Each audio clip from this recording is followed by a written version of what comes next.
এতিয়াৰ এই ভিডিঅ'টোত আমি আলোচনা কৰিম গুৱাহাটী উচ্চ ন্যায়ালয়ৰ নতুনকৈ নিযুক্ত হোৱা মুখ্য ন্যায়াধীশগৰাকীৰ বিষয়ে। ইয়াৰ প্ৰথম কুৱেশ্যনটো হ'ব গুৱাহাটী উচ্চ নতুন মুখ্য ন্যায়াধীশগৰাকীৰ নাম কি? ইয়াৰ 4টা অপশ্যনৰ ভিতৰত ৰাইট এনচাৰটো হ'ব অপশ্যন বি আশুতোষ কুমাৰ। পিছত নেক্সট কুৱেশ্যনটো হ'ব আশুতোষ কুমাৰ গুৱাহাটী উচ্চ ন্যায়ালয়ৰ কিমানতম মুখ্য ন্যায়াধীশ? ইয়াৰ ৰাইট এনচাৰটো হ'ব অপশ্যন চি 43তম। 42তম আছিল বিজয় বিষ্ণৈ আৰু প্ৰথম কোন আছিল? ইয়াৰ উত্তৰটো আপোনালোকে কমেণ্ট কৰি জনাব বুলি আশা ৰাখিছোঁ। আশুতোষ কুমাৰক গুৱাহাটী উচ্চ ন্যায়ালয়ৰ মুখ্য ন্যায়াধীশ হিচাপে কোনে নিযুক্তি দিয়ে? ইয়াৰ উত্তৰটো হ'ব অপশ্যন এ ৰাষ্ট্ৰপতি। ভাৰতৰ বৰ্তমান ৰাষ্ট্ৰপতি দ্ৰৌপদী মুৰ্মুৱে আশুতোষ কুমাৰক গুৱাহাটী উচ্চ ন্যায়ালয়ৰ মুখ্য ন্যায়াধীশ হিচাপে নিযুক্তি দিয়ে।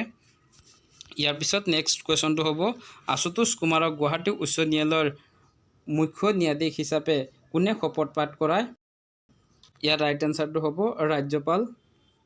গুৱাহাটীৰ শ্ৰীমন্ত শংকৰদেৱ আন্তৰ্জাতিক প্ৰেক্ষাগৃহত অসমৰ ৰাজ্যপাল লক্ষ্মণ প্ৰসাদ আচাৰ্যই তেখেতক মুখ্য ন্যায়াধীশ হিচাপে শপত পাঠ কৰায়। তাৰপিছত নেক্সট কুৱেশ্যনটো হ'ব আশুতোষ কুমাৰক গুৱাহাটী উচ্চ ন্যায়ালয়ৰ মুখ্য ন্যায়াধীশ হিচাপে ৰাজ্যপালে কেতিয়া শপত পাঠ কৰায়? ইয়াৰ ৰাইট এনচাৰটো হ'ব অপশ্যন চি 20 জুলাই 2025। ইয়াৰ পিছৰ কুৱেশ্যনটো হ'ব ইয়াৰ আগৰ গুৱাহাটী উচ্চ ন্যায়ালয়ৰ মুখ্য ন্যায়াধীশগৰাকী কোন আছিল? ইয়াৰ ৰাইট এনচাৰটো হ'ব বিজয় বিষ্ণৈ। তাৰপিছত নেক্সট কুৱেশ্যনটো হ'ব পাটনা উচ্চ ন্যায়ালয়ৰ নতুনকৈ নিযুক্ত হোৱা মুখ্য ন্যায়াধীশগৰাকীৰ নাম কি?